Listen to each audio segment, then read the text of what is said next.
1 Samuel chapter 11. Nahash the Ammonite went up and besieged Jabesh-Gilead. And all the men of Jabesh said to him, "Make a treaty with us, and we will be subject to you." But Nahash the Ammonite replied, "I will make a treaty with you only on the condition that I gouge out the right eye of every one of you, and so bring disgrace on all Israel." The elders of Jabesh said to him, "Give us 7 days so that we can send messengers throughout Israel. If no one comes to rescue us, we will surrender to you." When the messengers came to Gibeah of Saul and reported these terms to the people, they all wept aloud. Just then Saul was returning from the fields behind his oxen, and he asked, "What is wrong with everyone? Why are they weeping?" Then they repeated to him what the men of Jabesh had said. When Saul heard their words, the Spirit of God came powerfully upon him, and he burned with anger. He took a pair of oxen, cut them into pieces, and sent the pieces by messengers throughout Israel, proclaiming, "This is what will be done to the oxen of anyone who does not follow Saul and Samuel." Then the terror of the Lord fell on the people, and they came out together as one. When Saul mustered them at Bezek, the men of Israel numbered 300,000, and those of Judah 30,000. They told the messengers who had come, "Say to the men of Jabesh-Gilead, by the time the sun is hot tomorrow, you will be rescued." When the messengers went and reported this to the men of Jabesh, they were elated. They said to the Ammonites, "Tomorrow we will surrender to you, and you can do to us whatever you like." The next day, Saul separated his men into 3 divisions. During the last watch of the night, they broke into the camp of the Ammonites and slaughtered them until the heat of the day. Those who survived were scattered, so that no 2 of them were left together.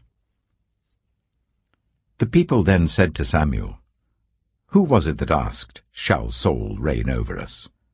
Turn these men over to us, so that we may put them to death."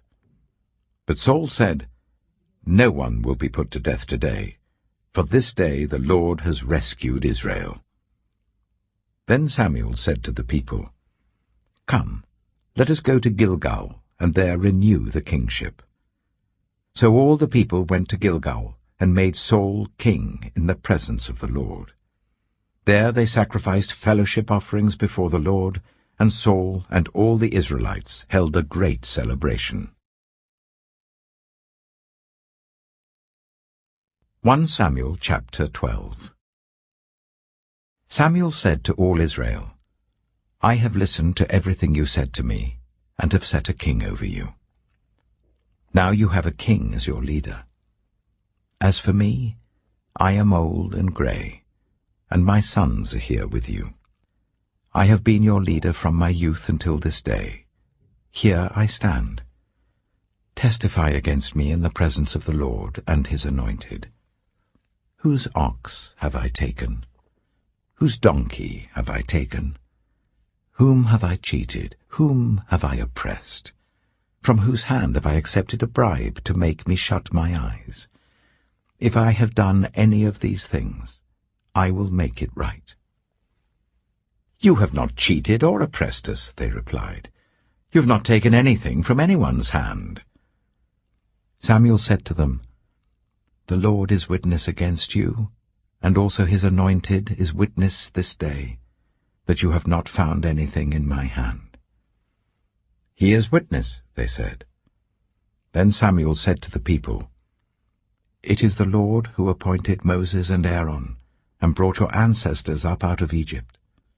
Now then, stand here, because I am going to confront you with evidence before the Lord as to all the righteous acts performed by the Lord for you and your ancestors. After Jacob entered Egypt, they cried to the Lord for help, and the Lord sent Moses and Aaron, who brought your ancestors out of Egypt and settled them in this place. But they forgot the Lord their God. So he sold them into the hands of Sisera, the commander of the army of Hazor, and into the hands of the Philistines and the king of Moab, who fought against them. They cried out to the Lord and said, "We have sinned. We have forsaken the Lord and served the Baals and the Ashtoreths. But now deliver us from the hands of our enemies, and we will serve you."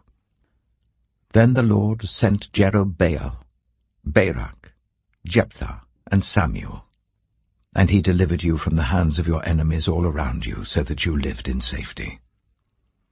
But when you saw that Nahash, king of the Ammonites, was moving against you, you said to me, "No, we want a king to rule over us, even though the Lord your God was your king. Now, here is the king you have chosen, the one you asked for. See, the Lord has set a king over you. If you fear the Lord and serve and obey him and do not rebel against his commands, and if both you and the king who reigns over you follow the Lord your God, good. But if you do not obey the Lord, and if you rebel against his commands, his hand will be against you as it was against your ancestors. Now then, stand still and see this great thing the Lord is about to do before your eyes. Is not wheat harvest now? I will call on the Lord to send thunder and rain, and you will realize what an evil thing you did in the eyes of the Lord when you asked for a king."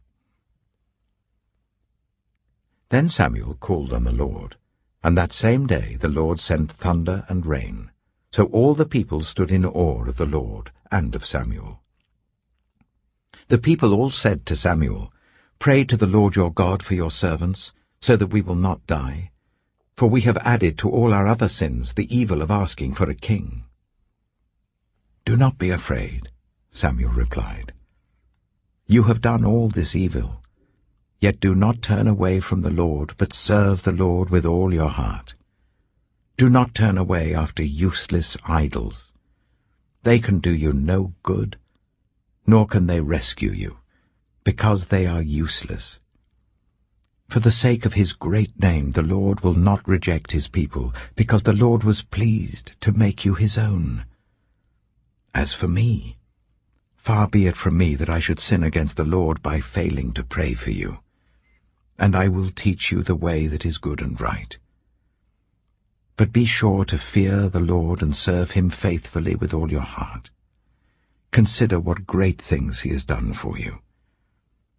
Yet, if you persist in doing evil, both you and your king will perish."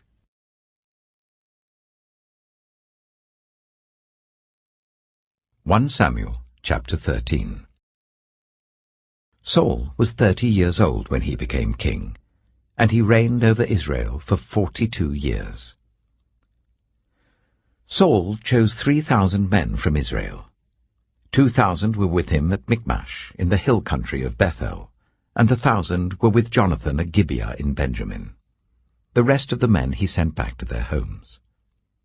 Jonathan attacked the Philistine outpost at Geba, and the Philistines heard about it. Then Saul had the trumpet blown throughout the land and said, "Let the Hebrews hear." So all Israel heard the news. Saul has attacked the Philistine outpost, and now Israel has become obnoxious to the Philistines. And the people were summoned to join Saul at Gilgal. The Philistines assembled to fight Israel, with 3,000 chariots, 6,000 charioteers, and soldiers as numerous as the sand on the seashore. They went up and camped at Michmash, east of Bethaven. When the Israelites saw that their situation was critical and that their army was hard pressed, they hid in caves and thickets among the rocks, and in pits and cisterns. Some Hebrews even crossed the Jordan to the land of Gad and Gilead. Saul remained at Gilgal, and all the troops with him were quaking with fear. He waited for 7 days, the time set by Samuel.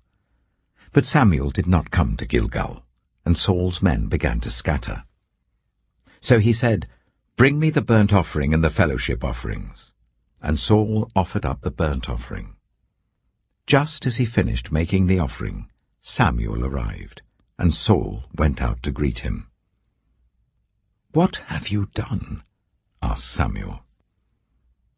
Saul replied, "When I saw that the men were scattering, and that you did not come at the set time, and that the Philistines were assembling at Michmash, I thought, now the Philistines will come down against me at Gilgal, and I have not sought the Lord's favor. So I felt compelled to offer the burnt offering." "Oh, you have done a foolish thing," Samuel said. "You have not kept the command the Lord your God gave you. If you had, he would have established your kingdom over Israel for all time. But now your kingdom will not endure. The Lord has sought out a man after his own heart, and appointed him ruler of his people, because you have not kept the Lord's command." Then Samuel left Gilgal, and went up to Gibeah in Benjamin. And Saul counted the men who were with him. They numbered about 600. Saul and his son Jonathan, and the men with them, were staying at Gibeah of Benjamin, while the Philistines camped at Michmash. Raiding parties went out from the Philistine camp in 3 detachments.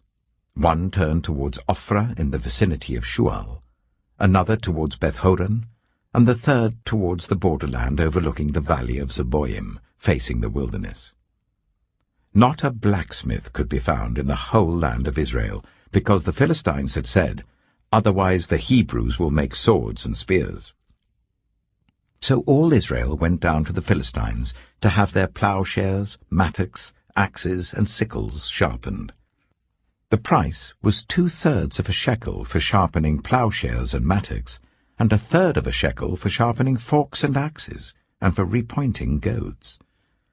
So on the day of the battle, not a soldier with Saul and Jonathan had a sword or spear in his hand.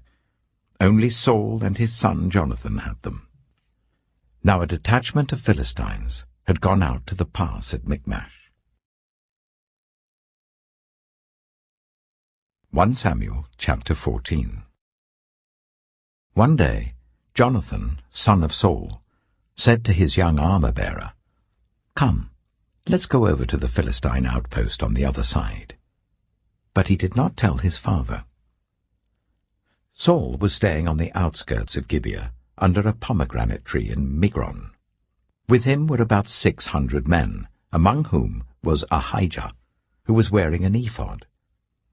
He was a son of Ichabod's brother, Ahitub, son of Phinehas, the son of Eli, the Lord's priest in Shiloh.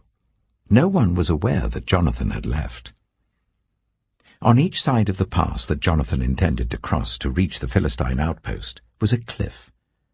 One was called Bozez, and the other Sine.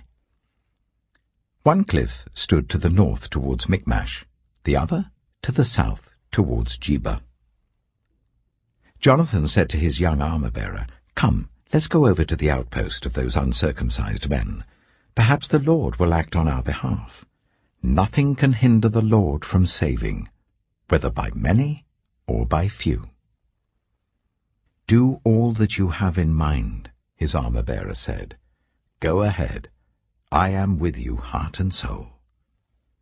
Jonathan said, "Come on then. We will cross over towards them and let them see us. If they say to us, 'Wait there until we come to you,' we will stay where we are and not go up to them. But if they say, 'Come up to us,' we will climb up, because that will be our sign that the Lord has given them into our hands."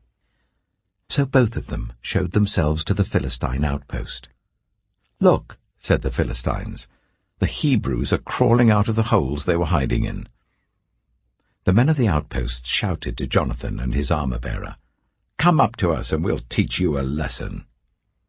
So Jonathan said to his armor-bearer, "Climb up after me. The Lord has given them into the hand of Israel." Jonathan climbed up using his hands and feet, with his armor-bearer right behind him. The Philistines fell before Jonathan, and his armor-bearer followed and killed behind him. In that first attack, Jonathan and his armor-bearer killed some 20 men in an area of about half an acre. Then panic struck the whole army, those in the camp and field and those in the outposts and raiding parties, and the ground shook. It was a panic sent by God. Saul's lookouts at Gibeah in Benjamin saw the army melting away in all directions. Then Saul said to the men who were with him, "Muster the forces and see who has left us." When they did, it was Jonathan and his armor-bearer who were not there. Saul said to Ahijah, "Bring the ark of God." At that time it was with the Israelites. While Saul was talking to the priest, the tumult in the Philistine camp increased more and more. So Saul said to the priest, "Withdraw your hand." Then Saul and all his men assembled and went to the battle. They found the Philistines in total confusion, striking each other with their swords. Those Hebrews who had previously been with the Philistines and had gone up with them to their camp went over to the Israelites who were with Saul and Jonathan. When all the Israelites who had hidden in the hill country of Ephraim heard that the Philistines were on the run, they joined the battle in hot pursuit. So on that day the Lord saved Israel, and the battle moved on beyond Beth-aven. Now the Israelites were in distress that day, because Saul had bound the people under an oath, saying, "Cursed be anyone who eats food before evening comes, before I have avenged myself on my enemies." So none of the troops tasted food. The entire army entered the woods, and there was honey on the ground. When they went into the woods, they saw the honey oozing out. Yet no one put his hand to his mouth because they feared the oath. But Jonathan had not heard that his father had bound the people with the oath, so he reached out the end of the staff that was in his hand and dipped it into the honeycomb. He raised his hand to his mouth, and his eyes brightened. Then one of the soldiers told him, "Your father bound the army under a strict oath, saying, 'Cursed be anyone who eats food today.' That is why the men are faint." Jonathan said, "My father has made trouble for the country. See how my eyes brightened when I tasted a little of this honey. How much better it would have been if the men had eaten today some of the plunder they took from their enemies. Would not the slaughter of the Philistines have been even greater?" That day, after the Israelites had struck down the Philistines from Michmash to Ajalon, they were exhausted. They pounced on the plunder, and, taking sheep, cattle, and calves, they butchered them on the ground and ate them, together with the blood. Then someone said to Saul, "Look, the men are sinning against the Lord by eating meat that has blood in it." "You have broken faith," he said. "Roll a large stone over here at once." Then he said, "Go out among the men and tell them, 'Each of you bring me your cattle and sheep, and slaughter them here and eat them. Do not sin against the Lord by eating meat with blood still in it.'" So everyone brought his ox that night and slaughtered it there. Then Saul built an altar to the Lord. It was the first time he had done this. Saul said, "Let us go down and pursue the Philistines by night and plunder them till dawn, and let us not leave one of them alive." "Do whatever seems best to you," they replied. But the priest said, "Let us inquire of God here."